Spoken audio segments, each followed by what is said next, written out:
बजा के अभिवादन कीजिए। दोनों हाथों से ताली बजा के अपने प्रधानमंत्री जी का अभिवादन करिए।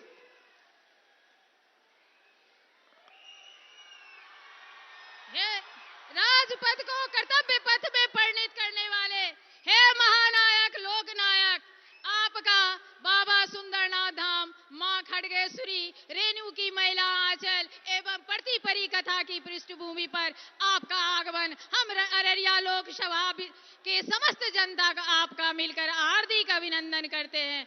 इस प्रेरणादायी आनंदमयी क्षण में मैं कुछ भी बोलूं तो कम होगा। मैं सिर्फ शुभकामना कर सकती हूँ, सिर्फ शुभकामनाएं आपके लिए कर सकती हूँ। सत्य हस्त समाहरा, शास्त्र हस्त संकिरा, कृतस्य कार्य छे असुबाधि समावह। जय श्री राम। जन जन के मन भावक, कन कन में विराजमान हमारे महानायक मोदी की जय हो। अब लोकसभा प्रत्याशी प्रदीप कुमार सिंह बाबा सुंदरनाथ धाम का प्रतीक चिन्ह देकर एवं अंगवस्त्र दूब का माला पहनाकर महानायक श्री नरेंद्र कुमार मोदी का स्वागत कर रहे हैं। जय श्री राम। पुनः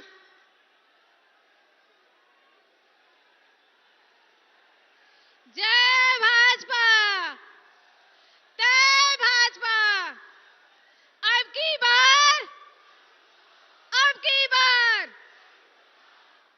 अब हमारी पूर्व विधायिका देवयंती यादव, चांदनी देवी, बीणा देवी, रानी यादव बाबा पशुपतिनाथ का प्रतीक चिन्ह उपहार में प्रदान कर रही हैं।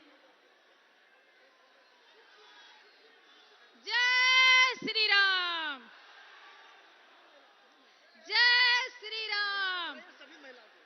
सभी महिलाएं हमारे प्रधानमंत्री को अपना उपहार प्रदान कर रही हैं। नारी बंधन। अब पंडित अजय झा भगवान परशुराम का तस्वीर उनको भेंट स्वरूप प्रदान कर रहे हैं। विधायक जी विजय मंडल, विद्यासागर केसरी, जयप्रकाश यादव, अचमित ऋषिदेव, महर्षि मेही सत्संग सुधा सागर पुस्तक भेंट कर रहे हैं। मोदी सरकार भेदभाव की बाधा तोड़े, वैर द्वेष के गीत को छोड़े, जाति धर्म से ऊपर उठकर आओ मिलकर युग को मोड़े का नारा देते हुए सबका साथ, सबका विकास, सबका प्रयास का बोले मूल मंत्र लेकर सुशासन का परिचय देने वाले हमारे नरेंद्र मोदी प्रधानमंत्री आपके सामने हैं। आपके दिल की आवाज सुनने के लिए, आपके मन की बात को सुनने के लिए आपके सामने है।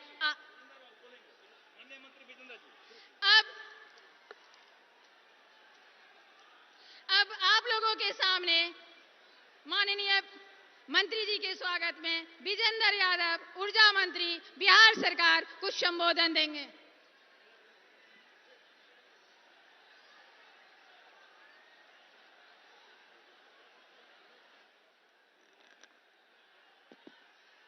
आदरणीय प्रधानमंत्री जी, मनेश्वर नाथ रेणु की इस धरती पर आपका स्वागत करते हुए हम तमाम लोगों को अपार हर्ष हो रहा है। 2-3 बात केवल आपके सामने मैं इस इलाके का रख करके अपनी बात खत्म करूंगा। महोदय, आपने हाल ही में महान कृषि वैज्ञानिक स्वामीनाथन जी को देश रत्न की उपाधि दिया है। स्वामीनाथन साहब की एक रिपोर्ट का मैं जिक्र करना चाहता हूं। एक कमेटी भारत सरकार ने बनाया था, फूड सिक्योरिटी एक्ट, अनाज कहां से आएगा। उन्होंने लिखा उसमें कि प्रथम कृषि रोड मैप जो बना था 60 के दशक में, वेस्टर्न यूपी, पंजाब और हरियाणा उसको घोषित किया, ईस्टर्न इंडिया मरहूम रहा। अब पानी की कमी के चलते उस इलाके में उपज घट गई है। Second green revolution eastern India से प्रारंभ होना चाहिए।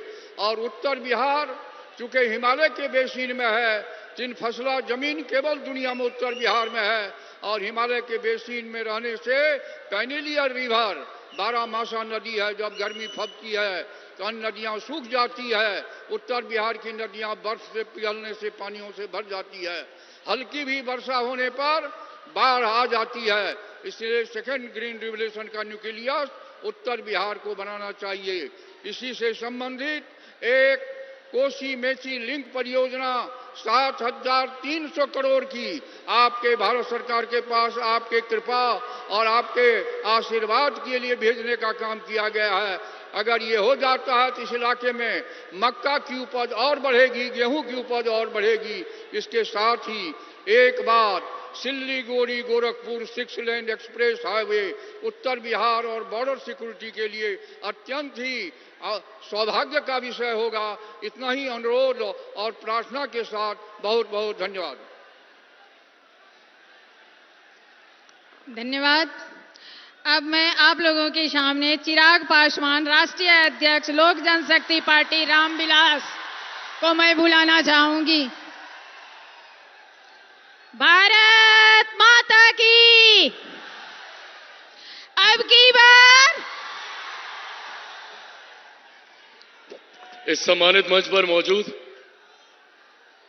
हम सब के गौरव, हम सब के अभिमान, हमारे भारत के प्रधानमंत्री आदरणीय श्री नरेंद्र मोदी जी मौजूद इस सम्मानित मंच पर अररिया से हमारे एनडीए के प्रत्याशी भाई प्रदीप सिंह जी, मौजूद यहां पर सुपौल से हमारे एनडीए के प्रत्याशी आदरणीय दिलकेश्वर कामत जी, मौजूद इस सम्मानित मंच पर तमाम एनडीए के वरिष्ठ नेतागण, मौजूद यहां पर तमाम आदरणीय मंत्रीगण, मौजूद यहां पर तमाम आदरणीय विधायकगण, मौजूद यहां पर भारतीय जनता पार्टी, जनता दल यूनाइटेड, लोक जनशक्ति पार्टी रामविलास, हिंदुस्तानी अवाम मोर्चा, राष्ट्रीय लोक मोर्चा के तमाम मजबूत पदाधिकारी साथी, तमाम मजबूत कार्यकर्ता साथी, प्रेस मीडिया के तमाम पत्रकार साथी, आदरणीय बुजुर्गों, माताओं, बहनों, मेरे तमाम नौजवान युवा साथियों, सबसे पहले आप सबको चिराग पासवान का प्रणाम।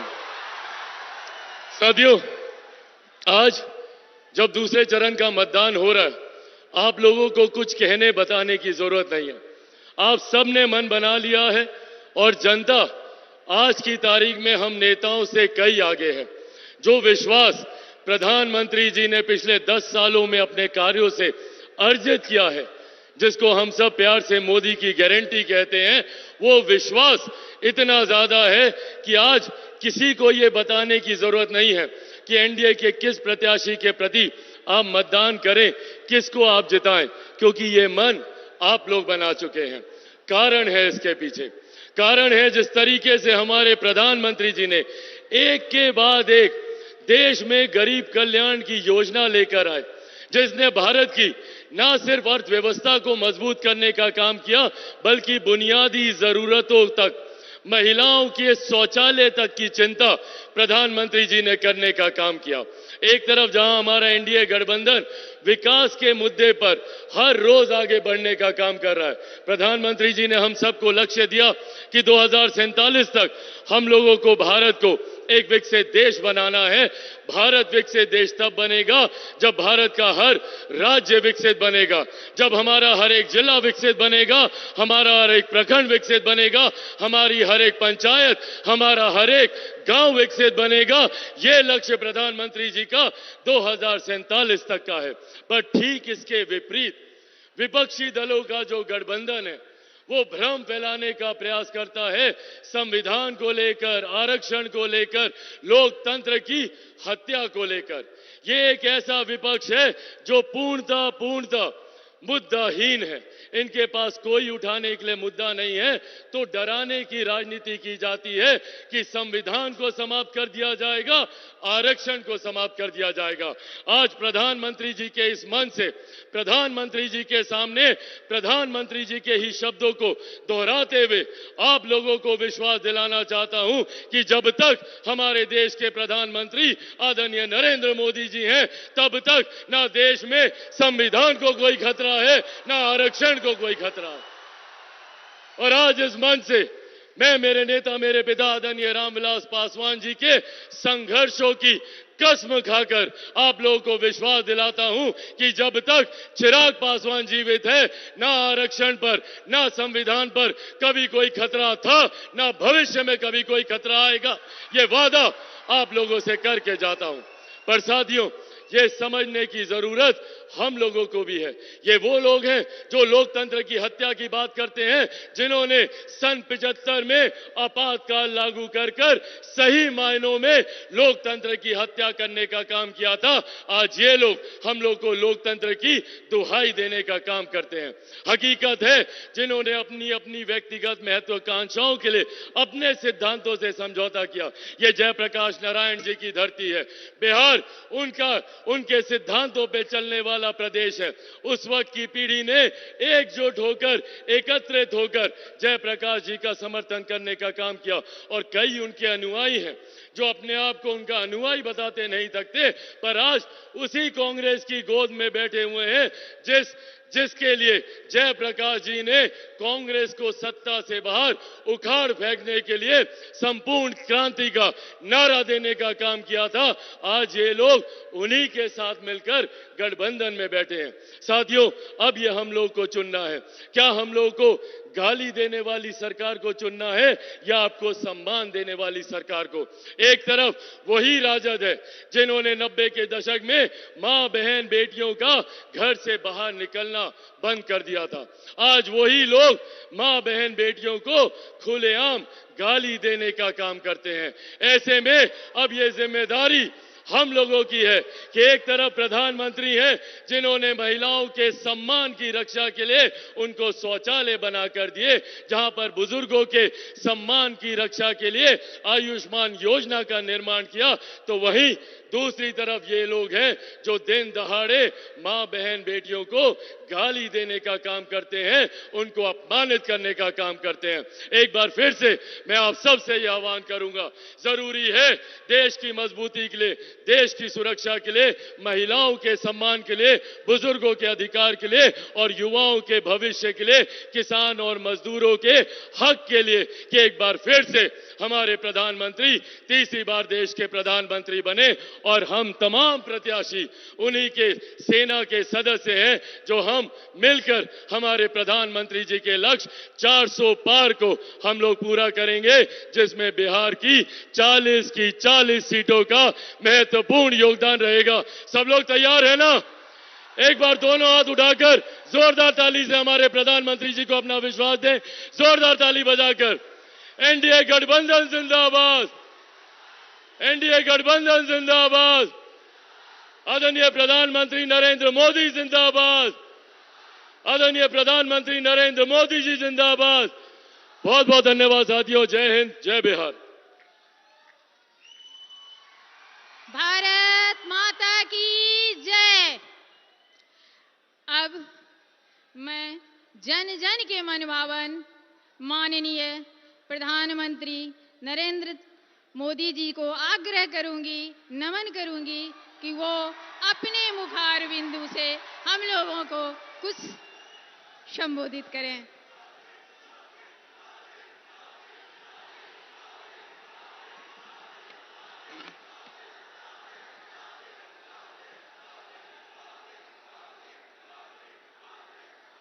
भारत माता की, भारत माता की, भारत माता की। अररिया के ई पावन धरती मां अहाँ सबके प्रणाम करे छी। अररिया फणीश्वर नाथुरायण जी की भूमि है और जब जब भी मुझे यहां आपके बीच आने का अवसर मिला है, हर बार बाबा मदनेश्वर और मां काली की कृपा और आप जनता जनार्दन, आपका भरपूर आशीर्वाद मिला है। आज भी अररिया और सुपौल का ये स्नेह मेरे लिए बहुत बड़ी ऊर्जा है, बहुत बड़ी शक्ति है। मैं आपको विश्वास दिलाता हूं, आपके इस कर्ज को उतारने के लिए मैं और ज्यादा मेहनत करूंगा और तीसरे कार्यकाल में आपके हित में, देश के हित में और ज्यादा बड़े फैसले देश लेने वाला है। साथियों, मैं हिंदुस्तान के कोने कोने में इन दिनों जनता जनार्दन के आशीर्वाद मांगने के लिए जा रहा हूं और देश के कोने में जहां जहां गया, शहर हो, गांव हो, पुरुष हो, स्त्री हो, युवा हो, युवती हो, पूरे देश एक ही बात कह रहा है, फिर एक बार, फिर एक बार, फिर एक बार। भाई और बहनों, आज दूसरे चरण का मतदान भी चल रहा है। ये लोकतंत्र का महापर्व है।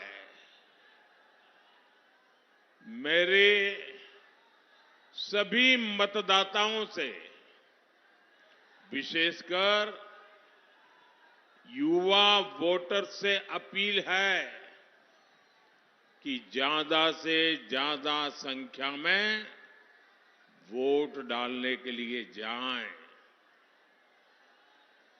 मैं जानता हूं गर्मी का समय है, लेकिन विपरीत परिस्थितियों में भी हमें देश के हित में, लोकतंत्र की मजबूती के लिए वोट देने का अपना कर्तव्य निभाना ही चाहिए। हमें एक कदम भी पीछे नहीं रहना चाहिए। और मेरा तो आपसे भी आग्रह है, जब आपके यहां मतदान का दिवस हो, हर पोलिंग बूथ में यात्रा निकाल करके 20-20, 25-25 लोग गीत गाते गाते, थाली बजाते बजाते, उत्सव मनाते मनाते पोलिंग स्टेशन पर वोट देने के लिए जाना चाहिए। पोलिंग बूथ पर उत्सव का वातावरण होना चाहिए। ये लोकतंत्र है।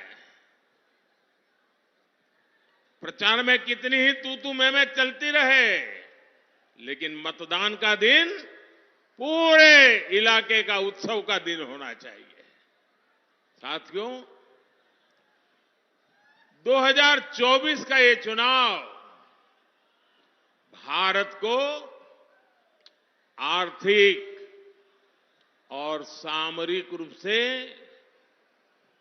शक्तिशाली बनाने के लिए चुनाव है और इसमें बिहार के आप सभी मेरे जागरूक भाई बहनों की बहुत बड़ी भूमिका है। गुलामी के लंबे कालखंड से पहले जब बिहार समृद्ध था, तब भारत एक महाशक्ति था। आज जब भारत दुनिया की तीसरी सबसे बड़ी आर्थिक महाशक्ति बनने के लिए चल पड़ा है, तो बिहार की भी इसमें बहुत बड़ी भूमिका है। बिहार के लोगों की प्रतिभा, यहां के लोगों की बौद्धिकता, यहां के लोगों की परिश्रम की पराकाष्ठा करके दिखाने का जो जज्बा है ना, ऐसा जज्बा कहीं और देखने को नहीं मिलता है।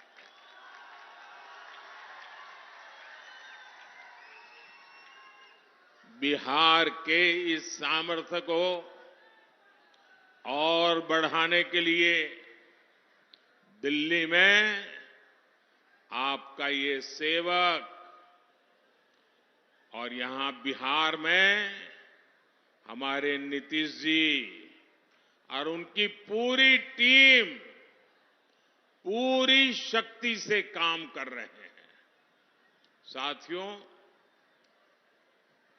आरजेडी कांग्रेस के इंडी गठबंधन को ना देश के संविधान की परवाह है और ना ही लोकतंत्र की परवाह है। ये वो लोग हैं जिन्होंने दशकों तक बैलेट पेपर के बहाने लोगों का, गरीबों का अधिकार छीना। पोलिंग बूथ लूट लिए जाते थे, बैलेट पेपर लूट लिए जाते थे। बिहार के लोग साक्षी हैं कि कैसे आरजेडी कांग्रेस के शासन में चुनावों में मतदान पत्र, बैलेट पेपर लूटे जाते थे। इतना ही नहीं, गरीबों को तो वोट डालने के लिए घर से बाहर भी नहीं निकलने दिया जाता था।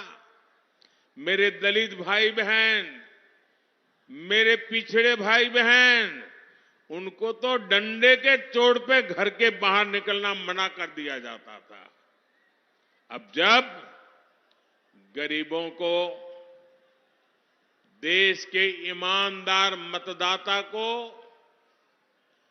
ईवीएम की ताकत मिली है, तो ये जो चुनाव के दिन लूट चलाते थे, वोट हड़प करने के खेल खेलते थे, इन लोगों से बर्दाश्त नहीं हो रहा था। अभी भी वो परेशान है और इसलिए उनका दिन रात यही काम रहता है, कैसे भी करके ईवीएम हटना चाहिए, ये बटन दबाने वाला खेल बंद होना चाहिए, यही उनका खेल चल रहा है। इंडी गठबंधन के हर नेता ने ईवीएम को लेकर जनता के मन में संदेह पैदा करने का पाप किया है। लेकिन आज देश के लोकतंत्र की ताकत देखिए, बाबा साहब आंबेडकर के संविधान की ताकत देखिए।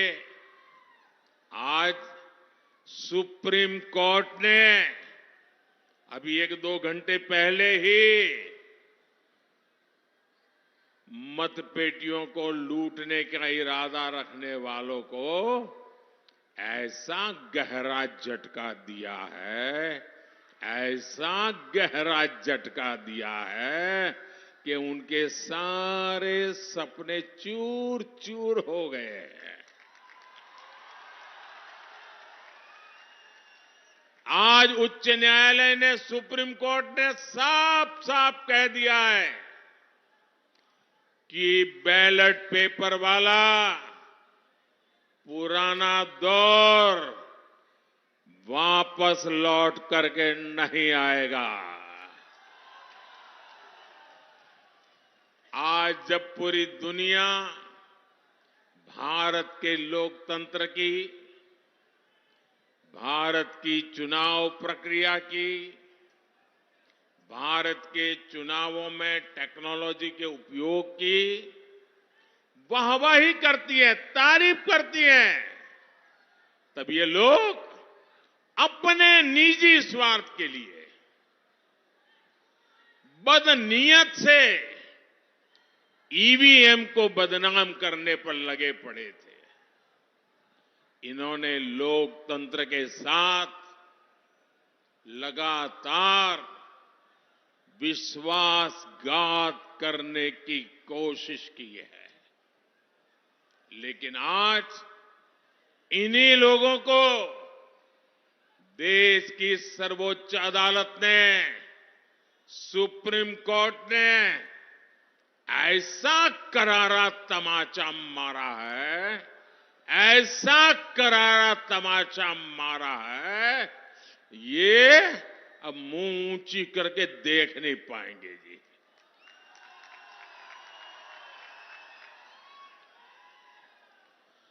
भाइयों बहनों, आज का दिन लोकतंत्र के लिए शुभ दिन है।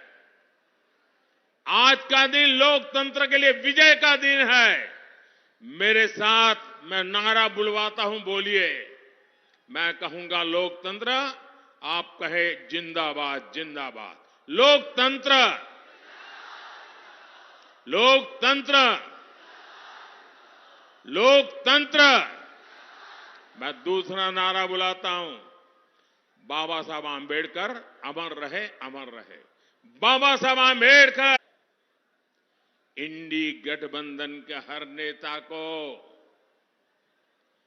देश की जनता की माफी मांगनी चाहिए। माफी मांगनी चाहिए कि नहीं मांगनी चाहिए? माफी मांगनी चाहिए कि नहीं मांगनी चाहिए? साथियों, आज देश में राजनीति की दो मुख्य धाराएं बन गई हैं। एक धारा बीजेपी और एनडीए की है, जिसका मकसद है देश के लोगों को सशक्त करना, हर लाभार्थी के दरवाजे तक खुद जाकर उसे लाभ पहुंचे।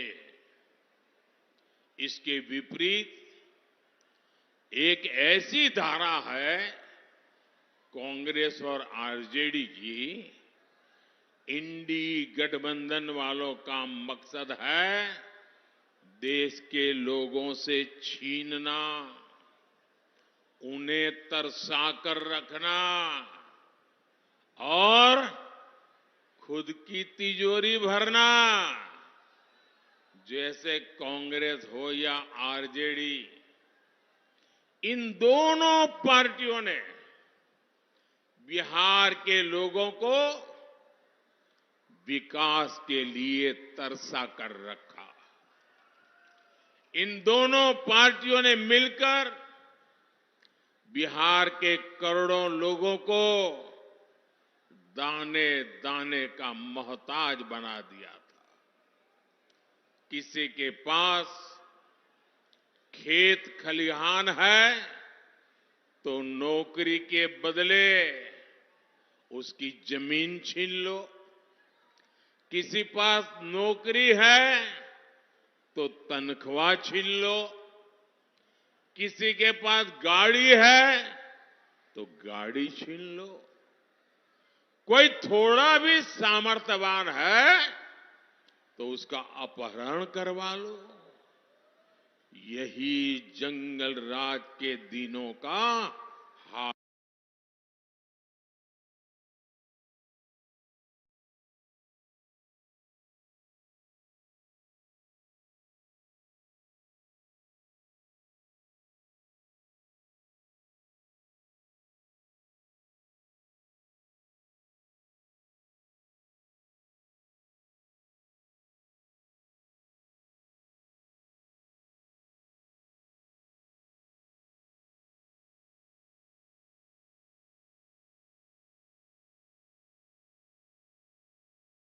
एनडीए की सरकार मिलकर प्रयास कर रही है कि हर लाभार्थी के दरवाजे पर पहुंचे, उन्हें अपनी योजनाओं से जोड़े। पिछले 10 साल में बिहार के लोगों को 50,000 करोड़ रुपए, ये आंकड़ा याद रखोगे? मेरे बिहार के लोग तो बहुत जागरूक है। मैं जो आंकड़ा बोल रहा हूं याद रखोगे? जरा आप जवाब दे तो मैं बोलूं। जो मैं आंकड़ा बोल रहा हूं याद रखोगे? जो आंकड़ा मैं कह रहा हूं याद रखोगे? 50,000 करोड़ रुपए से ज्यादा डायरेक्ट बेनिफिट ट्रांसफर के तहत सीधा दिल्ली से आप सब लोगों के खाते में भेजे गए हैं। 50,000 करोड़ रुपया। अररिया और सुपौल के किसानों के बैंक खाते में पीएम किसान सम्मान निधि के 1,600 करोड़ रुपए जमा हुए हैं। कोई बिचौलिया नहीं, कोई रिश्वत नहीं, कोई कट नहीं, कोई चोरी नहीं, सीधा किसान के खाते में मोदी ने भेजा है। यहां अररिया और सुपौल दोनों जिलों में गरीबों को 3 लाख पक्के घर मिले हैं। 3 लाख पक्के घर।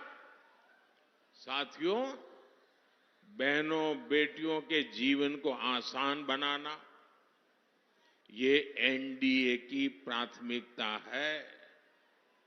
बहनों को उनकी सुविधा के लिए नल से जल मिला है, शौचालय मिला है, मुफ्त बिजली कनेक्शन मिले हैं।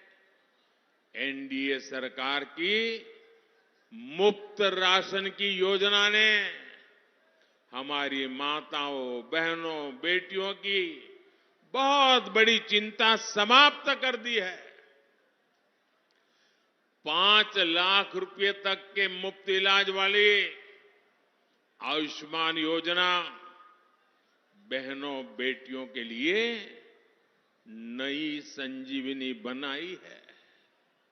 भाइयों बहनों, हम लोग तो जानते हैं अपने परिवारों में, क्योंकि मैं भी तो आप ही की तरह बिल्कुल सामान्य परिवार से, गरीब परिवार में पैदा होकर के आया हूं, और इसलिए मैंने वो दुख दर्द क्या होता है ना, वो जी करके आया हूं। आपने भी वही देखा है। हमारे यहां परिवार में कोई मां बीमार हो जाए ना, गंभीर बीमारी हो, लेकिन वो घर में किसी को पता ही नहीं चलने देती। वो दुख सहन करती है, काम करती रहती है, लेकिन घर में किसी को पता नहीं चलने देती कि उसे इतनी बड़ी मुसीबत हो रही है। क्यों? कि मां के मन में विचार रहता है कि अगर बच्चों को, परिवार को पता चल जाएगा कि मुझे बीमारी है, तो वो मुझे अस्पताल ले जाएंगे, बहुत खर्चा होगा, ये बच्चे कर्ज कर देंगे और मेरे मरने के बाद बच्चों को कर्ज में जीना पड़ेगा। मैं अपने बच्चों को कर्ज नहीं करने दूंगी, मैं बीमारी सहन कर लूंगी, अगर मौत जल्दी आएगा तो स्वीकार कर लूंगी, लेकिन मेरे बच्चों पर मैं कभी भी कर्ज नहीं होने दूंगी। और हमारे देश की माताएं बहनें कितना ही ज्यादा दर्द क्यों न हो, कितनी ही बड़ी बीमारी क्यों न हो, वो सहन करती रहती है। तब मेरे मन में विचार आया कि फिर इस बेटे का दिल्ली में बैठने का क्या मतलब है।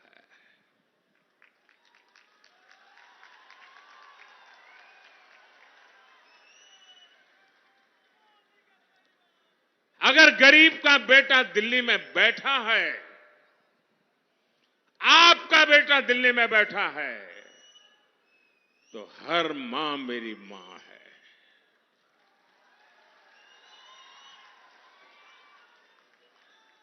उसका दर्द, उसके स्वास्थ्य की चिंता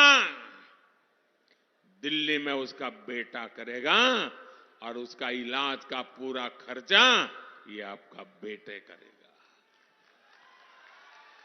और अब मैं एक नई योजना आपके पास लेके आया हूं। किसी भी जाति बिरादरी में पैदा हुआ हो, कुछ भी कमाता हो, शहर में रहता हो, गांव में रहता हो, अब हर परिवार में बुजुर्ग होते ही होते हैं। 70 साल की उम्र के माता पिता, दादा दादी, नाना नानी, चाचा चाची हमारे परिवार में होते ही हैं। और वो कमा धमा तो सकते नहीं है, और जब कमा धमा सकते नहीं और बीमारी तो आ ही जाती है इस उम्र में, और बीमारी आती है तो जो बच्चे कमाते हैं उन पर खर्च आ जाता है। अब बच्चों के लिए चिंता होती है कि मां बाप की बीमारी में पैसा खर्च करूं कि बच्चों की पढ़ाई में खर्चा करूं, और इसलिए जो 40, 50, 55 साल का बेटा जो मेहनत करके कमा रहा है उसको एक बोझ रहता है। अब आपका ये बोझ भी मोदी उठाएगा। 70 साल की ऊपर के आपके पर किसी भी परिवार में बुजुर्ग माता पिता है, अब उनका इलाज का खर्चा उनके संतानों को नहीं करना पड़ेगा, ये उनका बेटा करेगा। साथियों, कांग्रेस और आरजेडी आपका हक छीनने की प्रवृत्ति से बाज नहीं आ रहे। अब कांग्रेस ने दलितों, पिछड़ों, आदिवासियों के आरक्षण का हक छीनने की बहुत गहरी साजिश रची है, और ये मैं बहुत जिम्मेवारी पूर्वक कहता हूं। देश के संविधान ने, बाबा साहब आंबेडकर ने साफ साफ कहा है कि भारत में धर्म आधारित आरक्षण नहीं हो सकता। लेकिन कांग्रेस पूरे देश में धर्म आधारित आरक्षण के लिए जोर लगा रही है। कांग्रेस चाहती है कि उसका कर्नाटका का आरक्षण का जो मॉडल है वो पूरे देश में लागू हो। और ये कर्नाटका का आरक्षण का मॉडल क्या है, ये कर्नाटका का रिजर्वेशन का मॉडल क्या है, आप सब बिहार के मेरे भाइयों बहनों को मैं ध्यान से समझाना चाहता हूं। और जो लोग नहीं है ना, उनको भी मेरा वीडियो जरूर भेज देना, पूरे बिहार के घर घर में पहुंचा देना। मैं जरा बड़े दर्द और दुख के साथ, और आपकी चिंता है ना इसलिए मैं बात कहना चाहता हूं। कर्नाटका का मॉडल क्या है? कर्नाटका में कांग्रेस ने ये जो ओबीसी समाज को आरक्षण मिलता है, जो 27% का कोटा है, उसमें से चोरी करने का बहुत बड़ा खेल खेला है। उसमें से काट करके धर्म के आधार पर मुसलमानों को देने का षड्यंत्र किया है। अब सुप्रीम कोर्ट मना करे, संविधान मना करे, तो उन्होंने एक नई चालाकी की है और सभी के आंख में धूल झोंक करके, ओबीसी समाज की आंख में धूल झोंक करके पर्दे के पीछे उन्होंने खेल खिलाए। उन्होंने क्या किया? रातों रात कर्नाटका में जितने भी मुसलमान समाज के लोग थे, कितने ही अमीर क्यों न हो, कितने ही पढ़े लिखे क्यों न हो, भले कोर्ट में जज बनकर के बैठे हो, कोई भी हो, रातों रात उन्होंने एक कागज पे थप्पा मार करके उनको ओबीसी बना दिया, सबको ओबीसी बना दिया। अब परिणाम क्या हुआ? जो ओबीसी समाज के लिए 27% आरक्षण था, उसका बहुत बड़ा हिस्सा इनके खाते में चला गया और जिस ओबीसी समाज को आरक्षण मिला था, उनका हक सवालिया निशान में फंस गया। इन्होंने ओबीसी के हक पर डाका डाला है और अब यही काम कांग्रेस यहां बिहार में, देश के और हिस्सों में करना चाहती है। और यहां तो आरजेडी पूरी तरह उनका समर्थन कर रही है। आप मुझे बताइए, आरजेडी ने कांग्रेस के इस पाप के विरुद्ध में एक शब्द भी बोला है क्या? एक शब्द भी बोला है क्या? यानी यहां बिहार के हमारे जो कुर्मी भाई बहन है, कुशवाहा भाई बहन है, मंडल है, यादव है, निषाद है, कई सारी हमारी जातियां ओबीसी समाज में आती है और मैं खुद उसमें से आता हूं, इसलिए मुझे पता है कि हम लोगों की जिंदगी क्या है। ओबीसी जातियों का आरक्षण छीनकर कांग्रेस अपने चहेते वोट बैंक को देना चाहता है। मैं जरा मेरे बिहार के जागरूक नागरिकों से पूछना चाहता हूं, आप मुझे पूरी ताकत से जवाब देंगे? आप सब मुझे जवाब देंगे? जो पीछे खड़े हैं वो भी जवाब देंगे, जो इधर बैठे हैं वो भी जवाब देंगे, जो इतने दूर से मुझे देख नहीं पा रहे वो भी जवाब देंगे।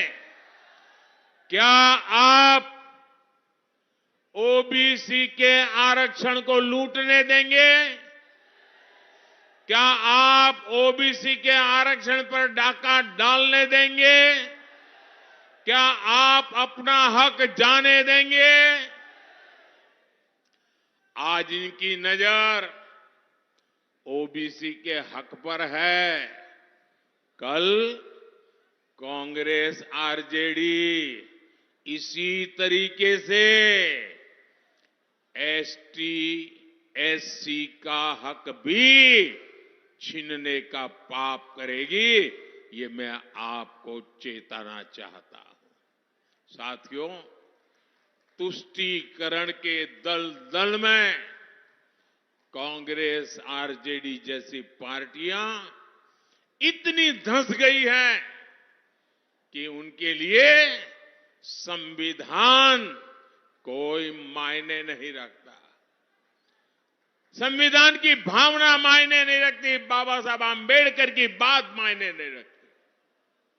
2011 में जब दिल्ली में आरजेडी और कांग्रेस की सरकार थी, ये आरजेडी वाले सरकार में थे, तब उस समय के प्रधानमंत्री डॉक्टर मनमोहन सिंह जी की कैबिनेट ने ओबीसी आरक्षण का हिस्सा छीनकर, डाका डालकर धर्म के आधार पर वोट बैंक को आरक्षण देने की मंजूरी दे दी थी। उस समय जागरूक कोर्ट ने इन्हें ऐसा करने से रोक दिया था। बावजूद इसके ओबीसी कोटे से अपने वोट बैंक को आरक्षण देना सुप्रीम कोर्ट के मना करने के बाद भी इन्होंने घोषणा पत्र में रखा। साथियों, जब मैं कांग्रेस द्वारा सिर्फ मुसलमानों को प्राथमिकता दिए जाने की बात करता हूं, इंडी गठबंधन का भेदभावपूर्ण रवैया देश के सामने रखता हूं, तो कुछ लोग आग बबूला हो जाते हैं। उनकी पूरी इकोसिस्टम पिछले एक सप्ताह से मेरे बाल की खाल उधेड़ रही है, मेरे बाल नोच रही है। आज मैं इन सबको चुनौती देता हूं। पहले तो ये समझ लें, 25 साल हो गए, आपने मुझे बहुत डराने की कोशिश की, अभी तक नहीं डरा पाए हो। अब कोशिश बंद कर दो। साथियों, इन्होंने यहां तक झूठ फैलाया कि अभी डॉक्टर मनमोहन जी ने ऐसा कहा ही नहीं था कि देश के संसाधनों पर पहला हक मुसलमानों का है। लेकिन साथियों, आज डॉक्टर मनमोहन सिंह जी का एक और पुराना वीडियो सामने आया है, जिसमें फिर से वो वही कह रहे हैं कि देश के संसाधनों पर पहला हक मुसलमानों का है। और ये वीडियो सामने आने के बाद कांग्रेस और उसका इकोसिस्टम, जो आए दिन मोदी को गालियां देता था, आज उनको जैसे सांप सूंघ गया है, सांप सूंघ गया है। जो मीडिया पहले के बयान को गलत ठहरा रही थी, उसने भी चुप्पी साध ली है। और मैं दिल्ली में उन मीडिया के लोगों को रात देर जाकर के देखा था। मैं आज उनकी व्यक्तिगत रूप से आलोचना करना नहीं चाहता हूं और नहीं ऐसे लोगों के लिए कुछ कहना चाहता हूं, लेकिन मैं देख रहा था, बिना सबूत, बिना जानकारी, बिना फैक्ट चेक किए एकदम से मोदी पर हमला बोलने के लिए नए नए शब्दों का श्रृंगार कर रहे थे। आज वीडियो सामने आ गया है। मेरा तो मीडिया से आग्रह है कि वो इस वीडियो, मनमोहन सिंह जी के वीडियो को देश को दिखाने की हिम्मत करें, जरा देश की जनता को जागरूक करें। नहीं करेंगे, ये इनका इकोसिस्टम है, देखना आप शाम तक गोलमोल करके डिब्बे में बंद कर देंगे।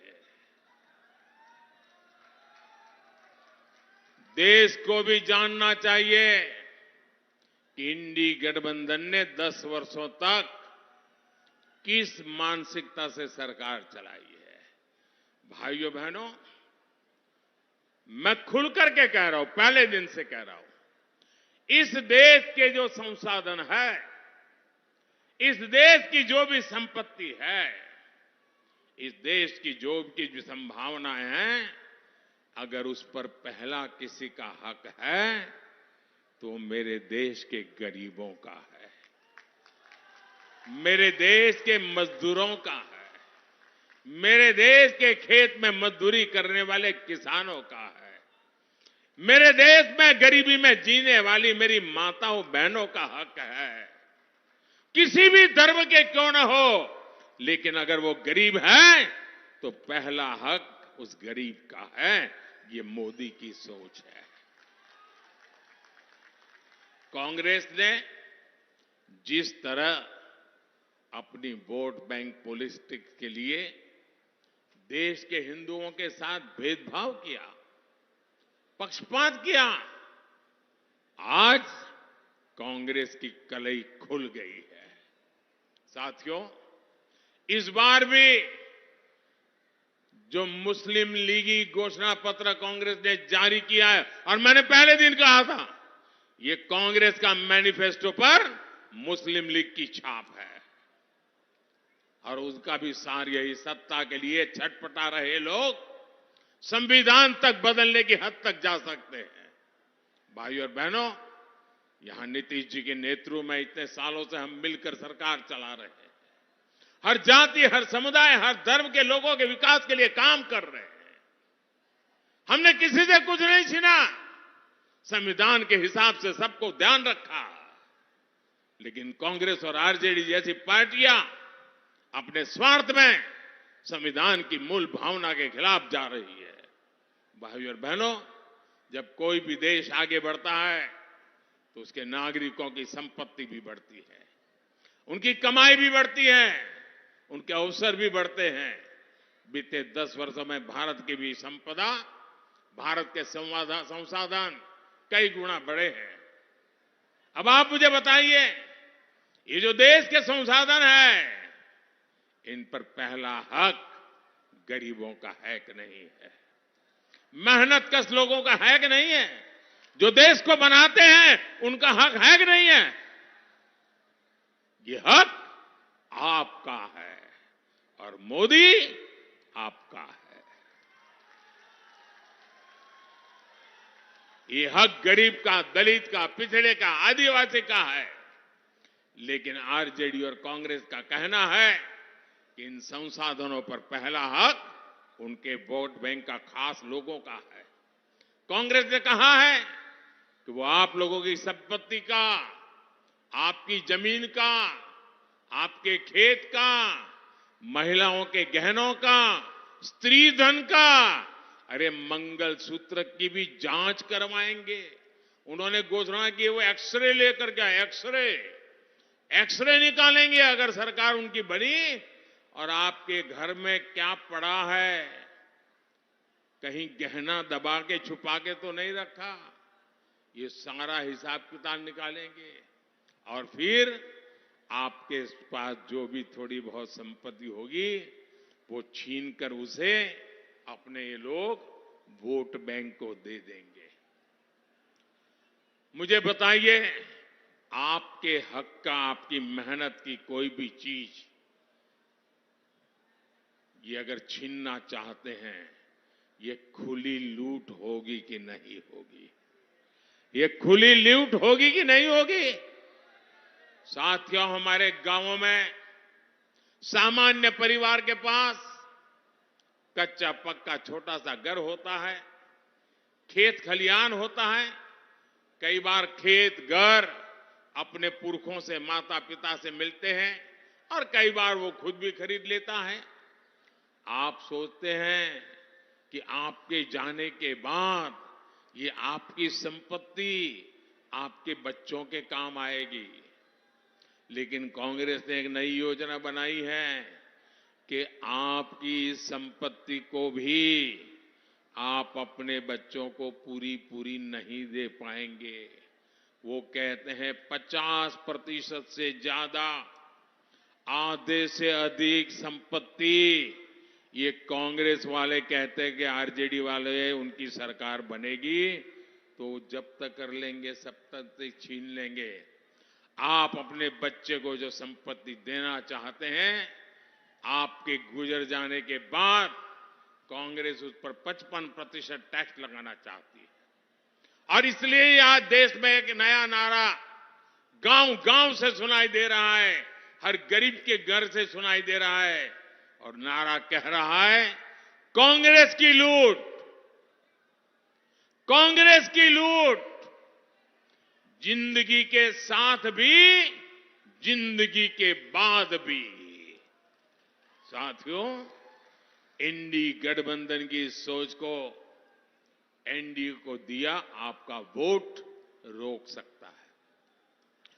उनको रोकने की ताकत आपके वोट में है। आप मुझे आशीर्वाद दीजिए, मैं जी जान से लड़ूंगा, लेकिन उनके ऐसे मंसूबे पार नहीं हो रहा। साथियों, इस क्षेत्र में नए हाईवे हो, नई रेल हो, नई ट्रेन हो, ऐसे काम हो रहे हैं। पूर्णिया में इथेनॉल प्लांट से किसानों का कितना फायदा हो रहा है। ऐसा ही काम बिहार में नया निवेश लाएगा और निवेश से नौकरी मिलेगी। इसलिए 7 मई को कमल के फूल और तीर चुनाव चिन्ह पर हर बूथ पर भारी मतदान होना चाहिए।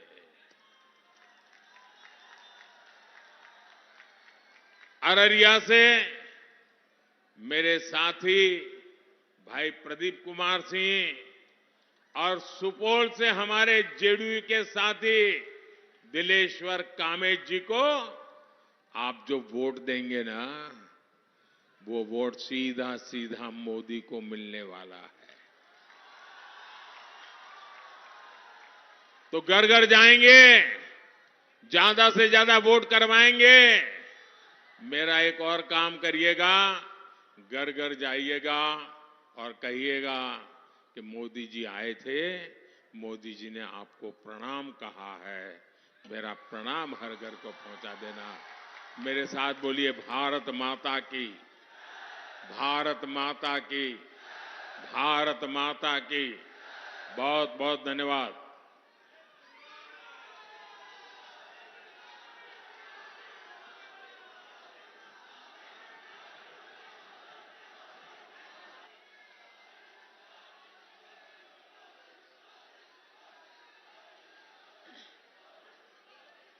प्रधानमंत्री जिंदाबाद,